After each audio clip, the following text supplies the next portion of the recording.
art involves a lot of labor. Which art, you create so many temples, it would have involved labor of 40-50 years. So hard work is a part of art. Of course. Otherwise you call it fluke or luck.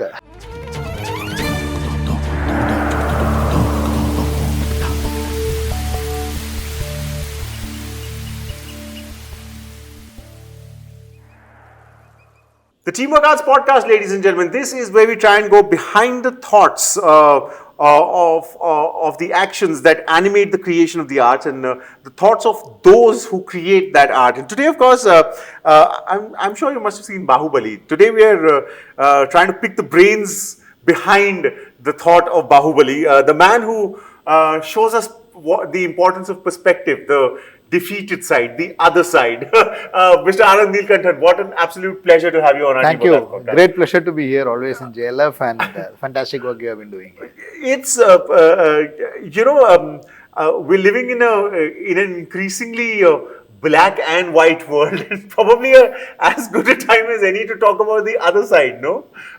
When did this fascination with the other side start? I always was fascinated about the characters who are depicted as the villains, actually, because there is no villains as such in Indian Puranas. So where did this come from? It is very much influenced by the Western style of storytelling, the fairy tale kind of storytelling, where good always wins over evil. Right. We don't have the concept. We never had the concept at all. It came from somewhere else. That's true. That's true. There's also the fact that all of our stories, all of our, for lack of a better way of explaining it, myths, some people would say they're not actually myths, they're based in facts, etc., etc. But the fact remains that all our storytelling is very layered, and we need to spend time with the story to understand the layers, because there's, as you said, literally no definitive way of explaining what is probably oversimplified a little, you think? I think television did the mistake. Television created a lot of, they were quite popular series when it came and all, but the television Ramayana and Mahabharata totally silenced the kind of variation in the Indian culture. There are so many variations of Ramayana, so many variations of Mahabharata or any other story. Like A.K. Ramanujan talks about 300 versions, but it's 300 complete versions. If you take partial versions, some stories, different stories of that, countless numbers are there in every Indian language and every Asian language perhaps, across Asia it is there. There are so many fantastic Ramayana and Mahabharata. What television did was it simplified it and it actually silenced all other voices, and it caters to the lowest common denominator. So it strengthened the stereotypes. So what we are having, 1-2 generations have passed on since that came. Right. So what has happened is you have all caricatures and stereotypes of what the actual characters are. So you have the laughing, ha ha ha ha, black-skinned Asuras and all those kind of things, more cartoonish rather than actual Purana. So it has taken away the depth and the layering and the philosophy of it and made it into something like spoon-feeding it in the most possible way. So that is what we are trying to fight. But the kind of, I also write for television because it pays you well and it reaches a lot of people, and you have to, I have written more of television than books, right. But this is important. If you ask me which work is important for running the family, you need television, films and other things, but for your creative purpose, you need books. Right. So I explore both worlds. You may call it hypocritical, you may call it market-minded, but this is important for me. So I tell it from the other perspective in the books, whereas in television you have to cater to the market, you tell what is actually is. The fascinating thing about Asura was the treatment of people who are seen as the definitive villains for us, right? And even if you were to take the case of Ravan, arguably the arch villain, so to speak, the bad guy, he was a Prakan Shiv Bhakt. He was a master of the Veena. But what was displayed as his fatal flaw was his ego. And there's a story there. There's a learning there. There's a lesson there as well, which sometimes get lost in the oversimplification. Are we becoming a society who needs ideas spoon-fed to them? Television made us like that. Television and the linear storytelling made it like that. That's what I said. Ravana is such a layered character, Ravana or Duryodhana are layered character, that these are the books which debates about dharma rather than telling you this is right, this is wrong. Right. So if Ravan had flaws, Ram also had flaws. Why? Because Ram is, in Valmiki Ramayana also, Ram is not God, he is an avatar of God. There's a fine difference between it. So when he is a human avatar, whether Ram or Krishna, they will have human flaws. Maybe not as prominent. So what was Ram's flaw? He is called Maryada Purushottam, that itself is his flaw. Right? So he suffers for that. Yes, absolutely. I am not saying, see, what happens, it's a very Semitic concept of God, the perfect God who doesn't, the sky daddy kind of God. Absolutely. This is not like that. So here, everyone is subject to the laws of karma. Whether you are God or whether you are human or Asura or Rakshas or Gandharva or whatever it is, or human, animal. Buddha takes so many births in Jataka tales. Even as animal, the karma, the cycle of karma, the web of karma doesn't leave him. So that is where the basic philosophy is. At times like these, where we are living, sometimes expressing opinions like the ones that you just expressed are, to use an understatement, not very popular. So, you think we are living in also, we're increasingly beginning to live in times where the creative space of expression is shrinking? Would you agree? I don't think so. I see what I wrote cannot be written in many of the religions and stay alive after that. India has always given space for all kind of opinion. That's why there are so many Ramayanas and so many Mahabharatas. Many of the things which I said is not my invention actually. That Sita is the daughter of Ravan. At least 30 Ramayanas tell that. And this is prevalent for last 2000, 3000 years. It's nothing new. Why it gets prominence now is because many of the people, a villager will not be surprised. Because most of you talk to your grandma or granddad, they will not be surprised. They know about this. Right. People of our generation or the generation after that may get surprised because they don't know about it. Tradition has been that like 13th century, 14th century, 16th century, right from 2nd century BC, like Urubanga, the Sanskrit play, Duryodhana is the hero in that. Or Karnavara. Right from Basa had done it 2200 years ago. Same thing had happened in many of the languages, in Malayalam, in Kannada, in many of the classical languages you take, in Tamil, in Bengali, 100, 150 years back, Meghanada Kavya came. In Kannada, 300, 400 years back, Gadayudh came. Malayalam, many of the classical theatre tradition has this. From this, there are temples for Ravan, temples for Duryodhana across the country. So, this has been a part and parcel of the tradition. Maybe for political reasons, somebody is trying to make Hinduism like a Semitic religion of dark ages, of the ages of crusades. That might be a very unfortunate thing to have. Otherwise, traditional Hindus or any traditional Indian religion will not have a problem, because atheism itself, of the 6 systems of philosophy, 3 are atheist or agnostic. Buddhism itself is an agnostic religion. Jainism is deliberately an agnostic religion. Or atheistic religion even. Of course. But, you know, would you also agree that in these times, ideas are also, for lack of a better way of explaining it, are being weaponized to serve an agenda and sometimes taken out of context as well? Ideas were always weaponized as an agenda, right? It's nothing new about this. The entire Mahabharata turned to a Brahmin glorification because it was used as a weapon. If you read it, it is equally praising or critical of it. But a lot of things were added. So there are so many versions of Mahabharata, but a lot of things were added to make Krishna into God and there are scenes like where Krishna says words like this, that actually I am not the God, Brahmins are the God. These are all added to it later, actually. So, it was always used as a agenda to propagate. Original Ramayana or Mahabharata is not casteist, but casteist forces used it in the medieval era for their own selfish interests. So, it's nothing new about this.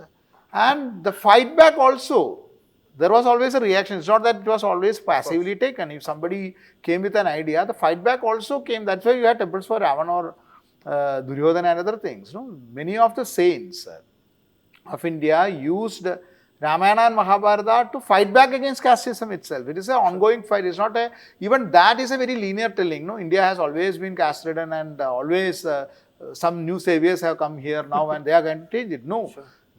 Casteism was a very big problem. The rebellion against casteism also happened right from the big. Buddhism itself was a rebellion against rituals and casteism and varnashrama dharma and other things.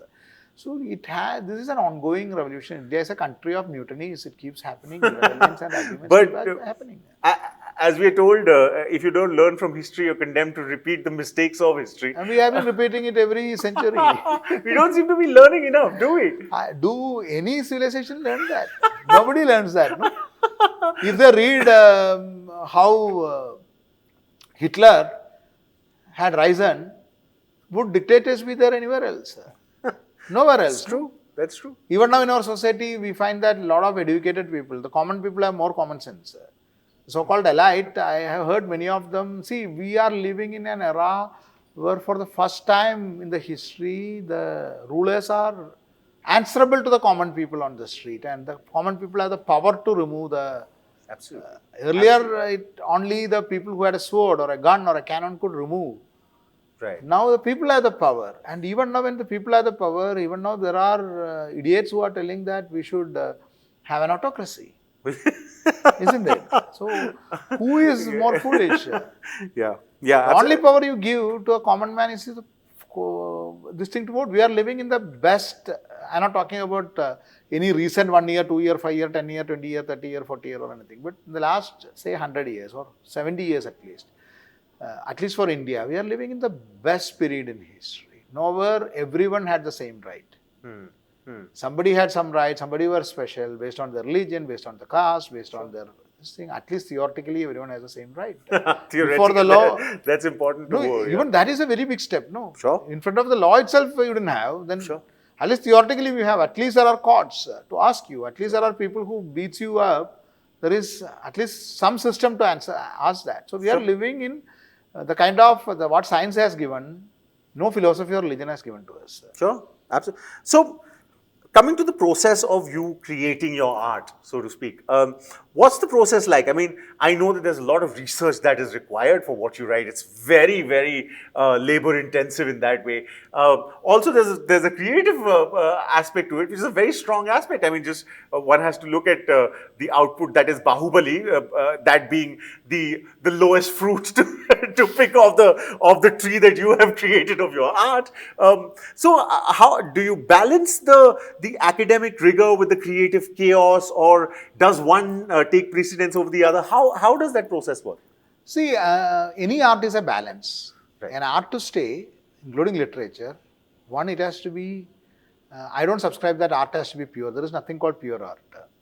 Art has to be commercial. You see, anything which has sustained, they have been popular also. Only in the elite intellectual ganja circle, they may call that this kind of that what nobody reads, nobody can understand is celebrated. Otherwise, if you see whatever art has been popular, those authors have been popular always, or they become popular. Whatever poetry or sculptures, all have been popular and they have sustained it. So it has to be commercial and it has to be popular. That is one criteria. It has to sustain over years, over centuries. That's the definition of art. And art involves a lot of labor. Sure. Which art, of course, create so many temples, it would have involved labor of 40-50 years. Sure. So hard work is a part of art. Of course. Otherwise you call it fluke or luck. But are you, in a way, subconsciously, compartmentalizing a certain, as you said, I mean, there's a certain limit of derision in the way that you use the elite and the very pejorative ganja circle that you've used. You think there's a little bit of the compartmentalization of the audiences that you're... It is not the people who compartmentalized it. It is these kind of people who themselves compartmentalized it and started giving awards to each other. Okay. Which they can throw away when they don't like at each other. Other than that, like imagine Tolstoy never got a Nobel Prize. So many people got Nobel Prize. Who remembers them? Isn't it? So all these things, whether awards or these people calling elite, intellectual, this thing, they call themselves. You can call yourself anything. You make a clique of 5 people and you can scratch each other's back. It doesn't matter. Right. For the public, for the art to list. None of it doesn't care for any of these things. What they create, this is that, this is that. It is just their closed company. Sure. So I don't care for that. Most of the authors or writers or artists who create real art don't care for this kind of things.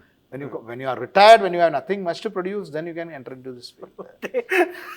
So creative output, according to you, must cater to the mass rather than it needs to be disseminated. See, you cannot design anything that, okay, let it be for the mass. Right. Let it for anything. You So write what for, you are For interested in. example, when you write, do you keep an audience in mind, or is the subject the pure? I definitely keep an audience in mind, and I think anything you create Right. should have. Taj Mahal was created as an art, but it kept the aesthetics in mind. It has to be pleasing to anything. Otherwise, it will be like some modern sculpture which looks like a train wreck. Sure. And you say this is my artistic expression. If it is your artistic expression, don't bring it to your public place. Keep it at your home. Okay. If it is in the public place, if you are publishing it, people should be able to understand it. To what level, that you cannot command. Maybe 10 people will read it, 100 people will read it. But if I don't respect my reader, if I don't respect the public, I'm not saying you cater to the public opinion, but it should be accessible. You take any, Shakespeare was the most popular writer of his time. Tolstoy was the most popular writer of his time.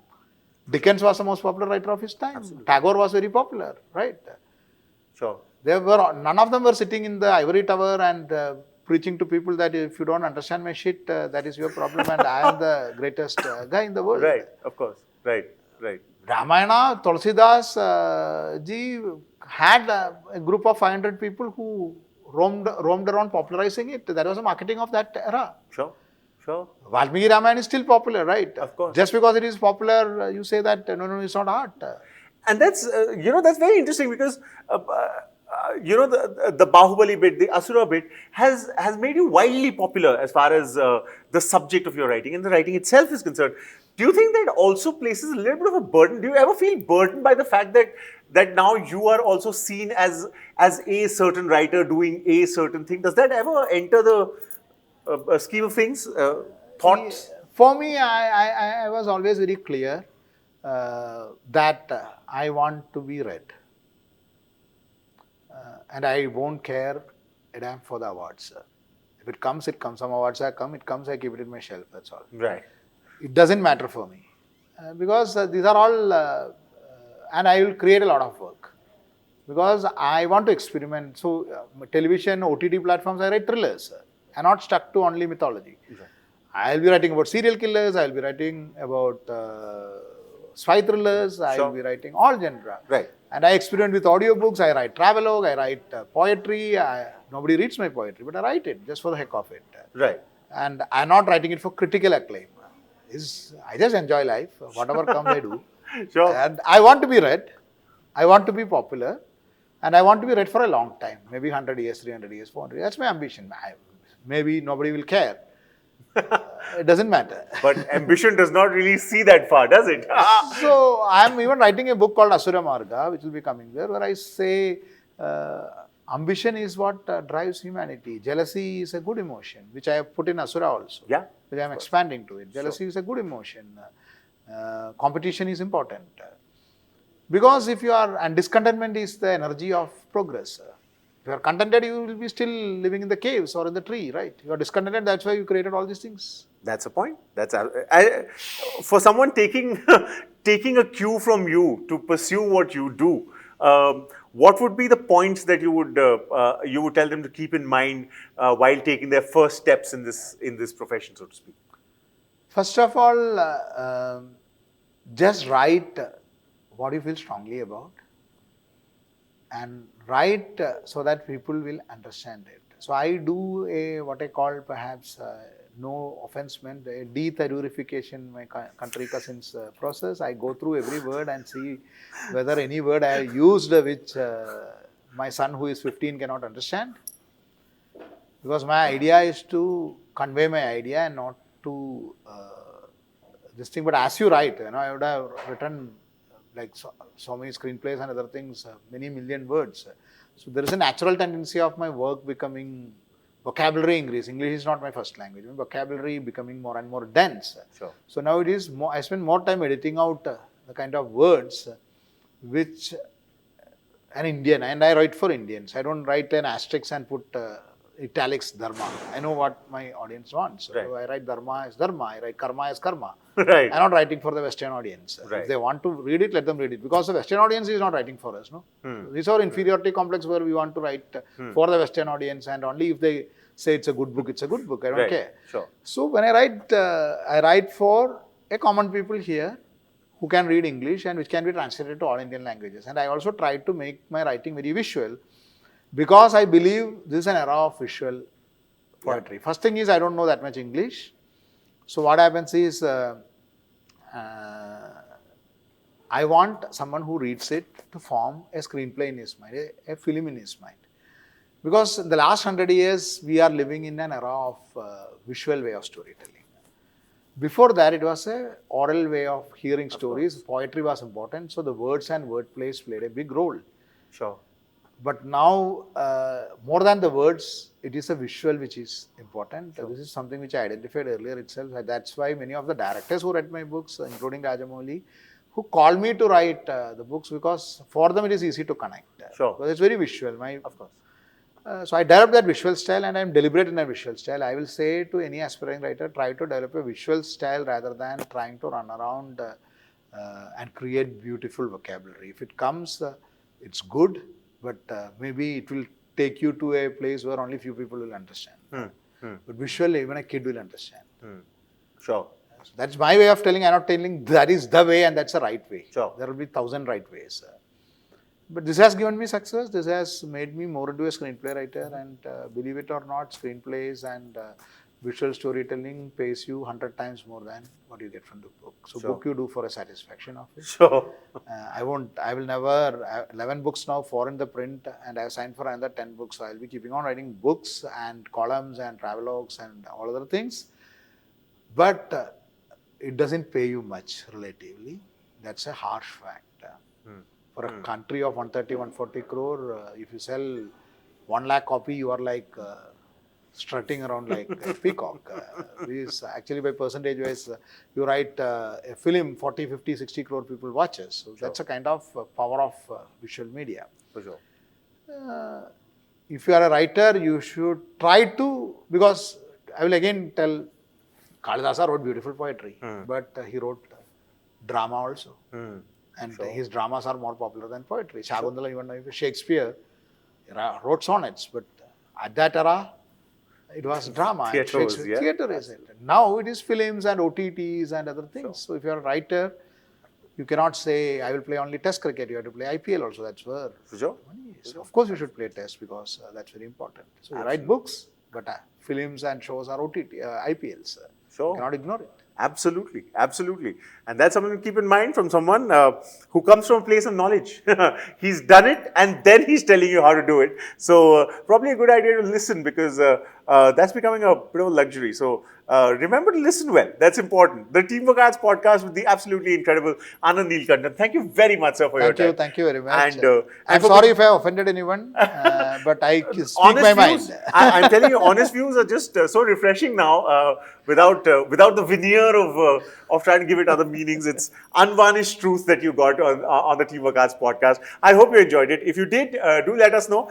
Comments, likes, subscriptions, whatever it is that you want to give us, they'll all be more than welcome. Remember to follow us on all our social media handles. Anand Neelakantan, thank you very much for joining us. Thank you very much, and do read my books.